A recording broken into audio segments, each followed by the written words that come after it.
Hello viewers, welcome back to the channel. ఇవాల్టి వీడియోలో మనం డ్యూరింగ్ ప్రెగ్నెన్సీలో బేబీ యొక్క గ్రోత్ బరువు కరెక్ట్గా ఉండాలి అంటే ఎలాంటి ఆహార పదార్థాలు తీసుకోవాలి అనే విషయం గురించి ఈ వీడియోలో మనం క్షుణ్ణంగా తెలుసుకుందాం.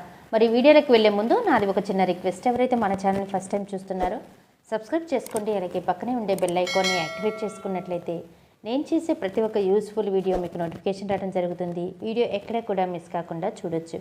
మరి ఆలస్యం ఎందుకు, వీడియోలోకి వెళ్ళిపోదాం. జనరల్గా నార్మల్ వెయిట్ ఆఫ్ బేబీ అంటే మదర్ డెలివరీ అయినప్పుడు బేబీ యొక్క వెయిట్ ఎంత ఉండాలి అనే విషయం చూసినట్లయితే 2.5 కన్నా కూడా ఎక్కువగా ఉండాలి. అంటే మినిమం 2.5 kgs అనేది అవ్వాలి. సో ఇలాంటి తక్కువగా ఉన్నట్లయితే దాన్ని ప్రీమెచ్యూర్ బేబీ అంటే ప్రీటర్మ్ బేబీ అంటాం అన్నమాట.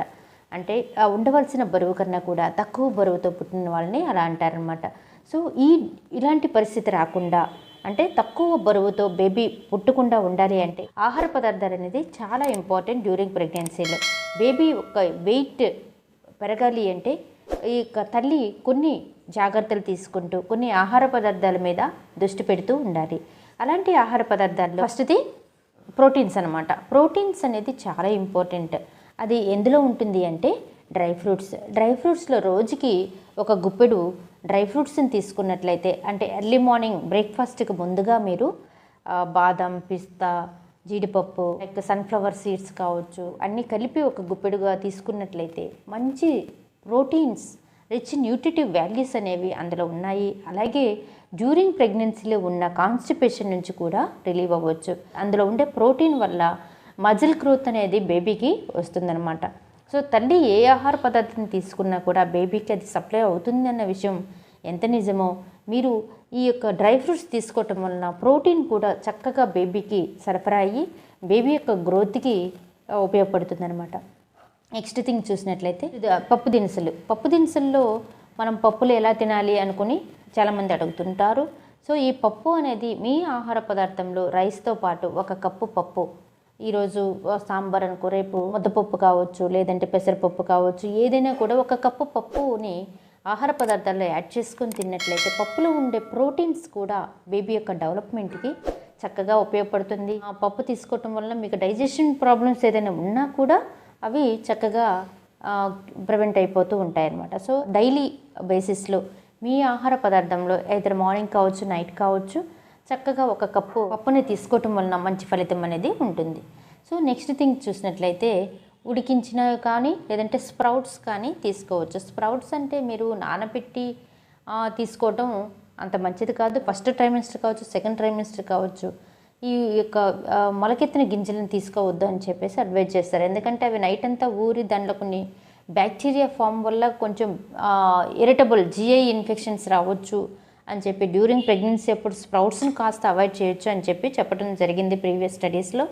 బట్ ఏంటంటే లాస్ట్ ట్రైమిస్టర్లో మీ అంటే టిఫా స్కాన్ కానీ గ్రోత్ స్కాన్ తీసే తర్వాత మీరు you can start to eat sprouts అనమాట. ఎందుకంటే అందులో ఉండే చక్కని పదార్థాలు లైక్ బయోటిన్ కావచ్చు, అందులో ఉండే ప్రోటీన్స్ కావచ్చు, చక్కగా మీకు బేబీ యొక్క గ్రోత్కి మంచి ఫలితం ఉంటుందన్నమాట. మీరు స్ప్రౌట్స్ని తీసుకోవటం కూడా హ్యాబిచువల్గా ఈవినింగ్ టైంలో స్నాక్స్గా కావచ్చు, మార్నింగ్లో బ్రేక్ఫాస్ట్గా కావచ్చు, ఇలా స్ప్రౌట్స్ తీసుకోవటం వల్ల కూడా అందులో ఉండే మంచి న్యూట్రిటివ్ వాల్యూస్ బేబీకి చక్కగా బేబీ యొక్క డెవలప్మెంట్కి ఉపయోగపడుతుంది. నెక్స్ట్ థింగ్ చూసినట్లయితే ఫ్రూట్స్లో చూసినట్లయితే అన్ని రకాల ఫ్రూట్స్ని కూడా యాక్సెప్టబుల్ అనమాట. ఫ్రూట్స్ అన్నీ కూడా చాలా మంచిది.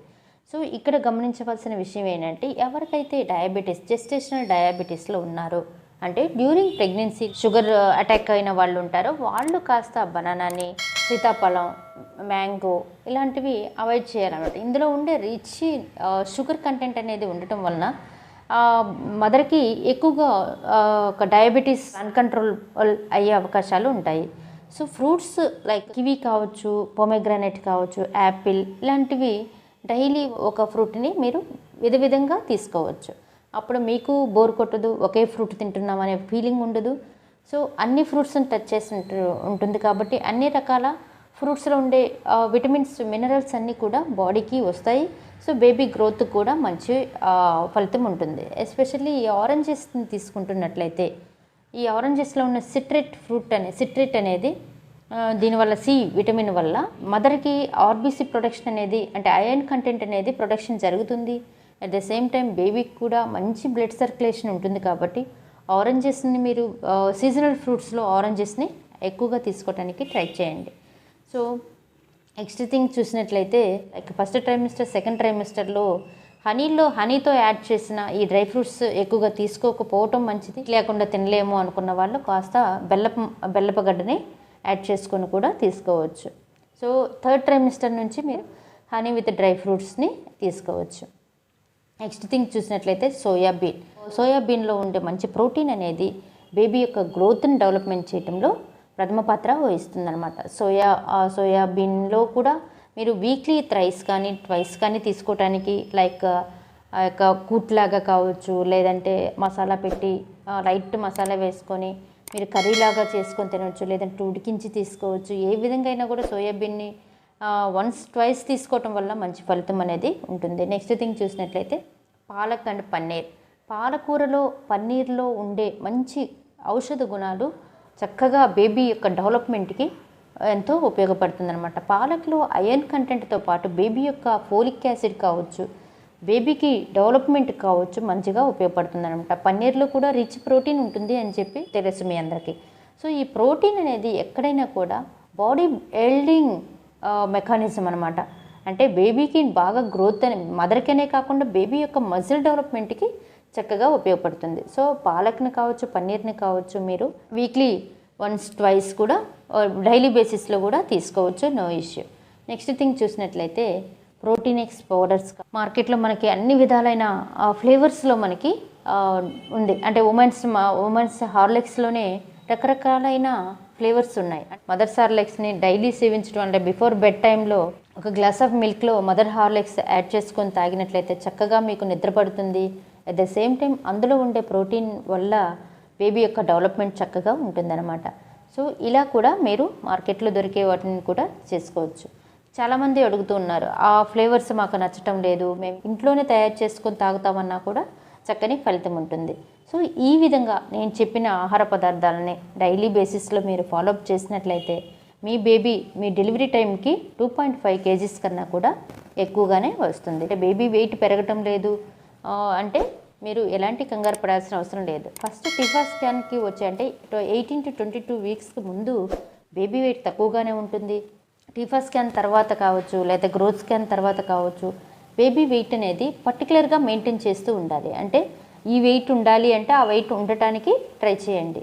ఆ వెయిట్ కంటే తక్కువగా ఉంటే ఇమీడియట్గా డాక్టర్ని కన్సల్ట్ చేసి ఎలాంటి ఫుడ్స్ని తీసుకోవాలి, ఎలాంటి దీనికి రెమెడీస్ ఏంటి, ఎలాంటి మెడికేషన్స్ యూజ్ చేయాలి అనేది డాక్టర్ని సంప్రదించడం వలన నెక్స్ట్ మీ డెలివరీకి ముందు అట్లీస్ట్ మీ బేబీ 2.5 kgsకి వచ్చే అవకాశాలు ఉన్నాయి. మరి ఇదండి వీడియో.